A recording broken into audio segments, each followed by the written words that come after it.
మకరం వారికి కనుక చూసుకున్నట్లయితే రాశి నుంచి 5వ స్థానంలో చంద్రుడు సంచారం 1వ తేదీ నుంచి స్టార్ట్ అయ్యి 11వ భావం వరకు, అంటే 5 నుంచి 11వ భావం వరకు 15 రోజులు సంచరిస్తుంటాడు చంద్రుడు. 12వ స్థానంలో 4 గ్రహాలు ఈ పక్షంలో, మరియు 2లో రాహు ధనస్థానంలో, కుటుంబ స్థానంలో, పరాక్రమ స్థానంలో శని, 6వ స్థానంలో గురువు, అదేవిధంగా మీకు అష్టమంలో కేతువు సంచరిస్తున్నాడు. కాబట్టి మీకు 1వ తేదీ నుంచి 15వ తేదీ వరకు ఉండే గ్రహస్థితి ఎటువంటి ఫలితాలని ఇవ్వనుంది, ఏ విషయాల పట్ల మీరు జాగ్రత్తగా ఉండాలి, ఏ దేవతారాధన చేసుకోవాలనే అంశాలు చెప్తుంది. నేనైనప్పటికీ కూడా చెప్పిస్తుంది సాక్షాత్ లలిత అమ్మవారికి భావిస్తూ.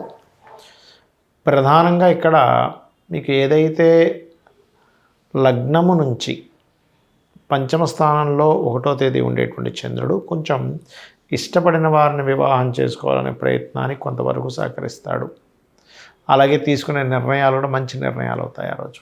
కాకపోతే కొంచెం ఎక్కువ ప్రయత్నం చేయవలసి వస్తూ ఉంటుంది. అక్కడ ఉండేటువంటి చంద్రుడి మీద శని దృష్టి ఉంది కాబట్టి వివాహం ఇష్టపడిన వారిని చేసుకునే విషయంలో. అలాగే ఎట్టి పరిస్థితుల్లో మీరు 2, 3, 4 తేదీలు అప్పులు ఇవ్వడం తీసుకునే విషయాల పట్ల కాస్త జాగ్రత్తగా ఉండండి. తాతగారు ఆస్తికి సంబంధించిన విషయాలు 7, 8 తేదీలు కొంచెం తొందరపడి నిర్ణయాలు తీసుకోకూడదు. మరియు అదేవిధంగా చంద్రుడు ఎప్పుడైతే మీకు వృశ్చిక రాశిలో 14, 15 తేదీల్లో సంచరిస్తుంటాడో ఈ సమయంలో వ్యాపార లాభాలు, వ్యాపార సంబంధించిన విషయాల్లో కొంత జాగ్రత్తగా ఉండాలి. ఇక 2వ స్థానంలో రాహు ఉన్నందుకు మనకి ఫైనాన్షియల్ మ్యాటర్స్ విషయంలో ఎంత మీరు దుర్గాదేవి ఆరాధన చేస్తూ ఉంటే అంత ఫైనాన్షియల్గా మంచి గ్రోత్ ఉంటుంది, గుర్తుపెట్టుకోండి.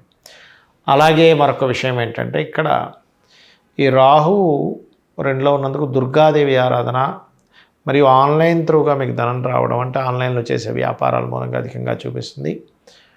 మీకు 3లో ఉండేటువంటి శని భగవానుడు ప్రయత్నం చేస్తున్నందుకు, అంటే కృషి చేస్తున్నందుకు ఫలితం ఇచ్చేటువంటి దాంట్లో ఉన్నాడు కాబట్టి మంచివాడే.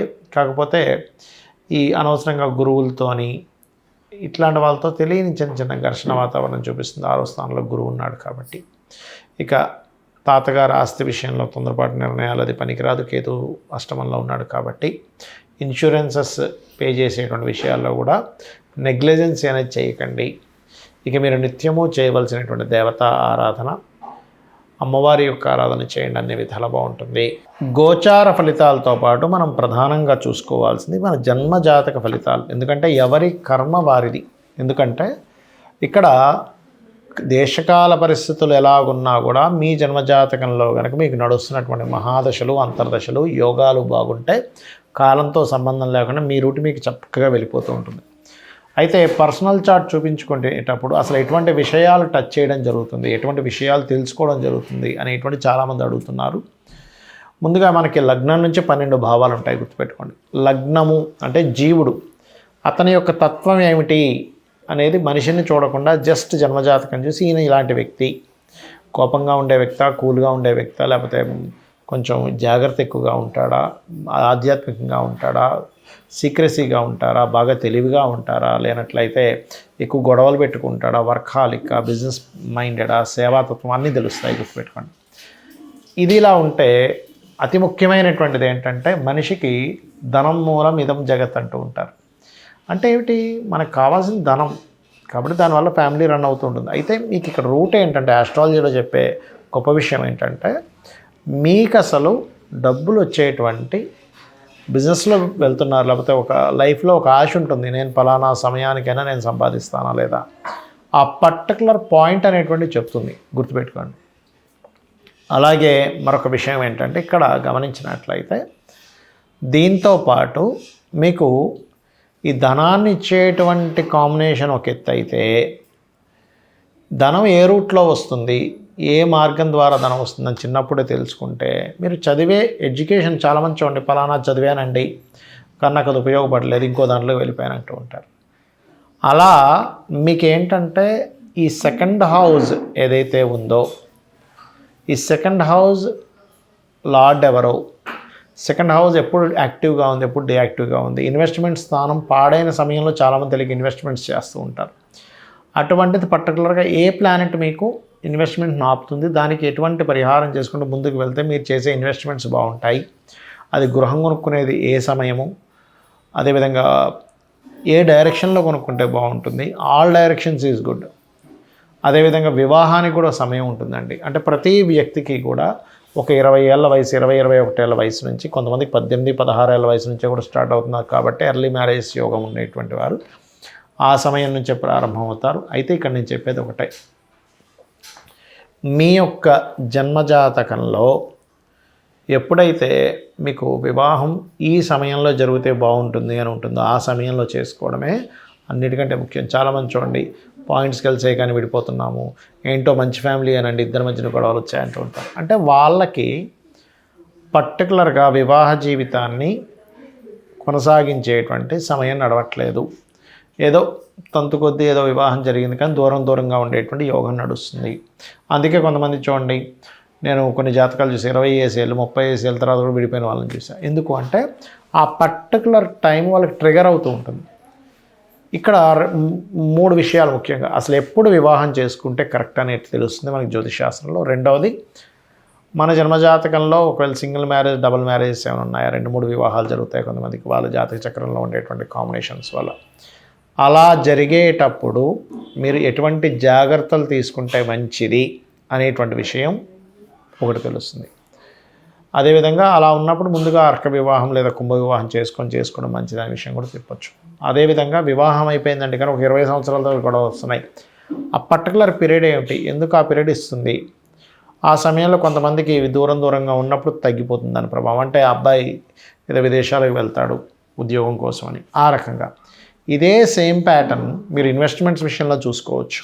అంటే ఎప్పుడు ఇన్వెస్ట్మెంట్ చేస్తే మంచిది, ఎప్పుడు ఏది కొంటే మంచిది, ఏది కొనకూడదు, అసలు మీ పేరు మీద కొనొచ్చా కొనకూడదా, మీ జీవిత భాగస్వామి పేరు మీద కొంటే మంచిదా, లేదా మీ పిల్లల పేర్ల మీద కొంటే మంచిదా. కొన్నిసార్లు ఏమవుతుందంటే వాళ్ళ పేరు మీద కొంటేనే దానికి లోన్ వస్తుందని ఉంటుంది. అప్పుడు ఏమిటండి, మరి నా పేరు మీద ఇన్వెస్ట్మెంట్స్ చేయకూడదని ఉంది, ప్రాపర్టీస్ కొనకూడదు అంటున్నారు, మరి మా బిజినెస్ పేరు మీద కొనాలంటే రాదు అన్నప్పుడు, అప్పుడు అది ఏ ప్లానెట్ ద్వారా మనకి ఇబ్బంది ఇస్తుందో ఆ పర్టికులర్ ప్లానెట్కి సంబంధించిన పరిహారం చేసుకోవచ్చు. అదేవిధంగా విదేశాలకు వెళ్తే బాగుంటుందా, ఇక్కడ ఉంటే ఇతనికి గ్రోత్ ఉంటుందా, అదేవిధంగా రిలేషన్స్ ఎలా ఉంటాయి, సంతానం ఎందుకు అభివృద్ధి అవ్వట్లేదు, సంతానం ఎందుకు కలగట్లేదు, అసలు ఏ ప్లానెట్ని మనం దాని యొక్క ప్రభావాన్ని తగ్గించుకుంటే, ఇక్కడ ఏమీ లేదు, సింపుల్, ఇది మెడికల్ లాగేనండి ఆస్ట్రాలజీ.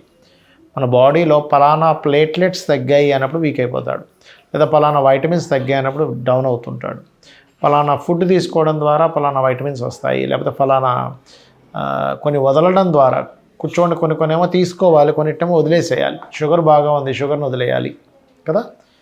అదేవిధంగా ఒక వ్యక్తికి పలానా ఇవి తగ్గాయి, ఫ్రూట్స్ తీసుకొని వాటిని పెంచుకుంటాడు. అంటే మనలోకి మనం ఏం తీసుకోవాలి, మన బాడీలోకి దేన్ని విడిచిపెట్టాలనేటువంటిది బాడీని ఎలా అయితే జాగ్రత్తగా ఉంచుతుందో, మన జన్మజాతకంలో కూడా ఎప్పుడు దేన్ని మనం తీసుకోవాలి, అంటే దేన్ని కొనాలి, దేన్ని కొనకూడదు, ఎప్పుడు దేనికి దూరంగా ఉండాలని చెప్పేదే జ్యోతిషశాస్త్రం. ఈ రకంగా మీరు చాలామంది రత్నాల ఎంపిక కూడా జస్ట్ నక్షత్రం బట్టి పెట్టుకుంటారు. అలా కాకుండా మీకు ఏమిటి కావాలి అనే దాని మీద కూడా ఉంటుంది, గుర్తుపెట్టుకోండి. కాబట్టి ఈ రకంగా చేసుకొని మీ యొక్క జీవితాన్ని ఆనందదాయకంగా మార్చుకుంటారని కోరుకుంటూ, సరే నాకు జాతకం తెలియదండి ఏం చేయాలి, ఏమి టెన్షన్ పడకండి, చక్కగా రోజు లలితా సహస్రనామాలు చేసుకోండి. ఉద్యోగం రావట్లేదు, ఓం మాణిక్య మకుటాకార జానుద్వై విరాజితాయ నమః. అలా కాదు, నాకు ఫైనాన్షియల్గా బాగాలేదు, ఓం సంపత్కరీ సమారూఢ సింధుర వ్రజ సేవితాయ నమః. లేదు, ఓం ధర్మాధ్యక్ష ధనాధ్యక్ష ధనధాన్య వివర్ధినే నమః. లేదు, ఓం ఇంద్రగోప పరిక్షిప్త స్మరతోనా భజంగికాయ నమః. ఈ రకంగా చేసుకోవచ్చు. శ్రీమాత్రే నమః.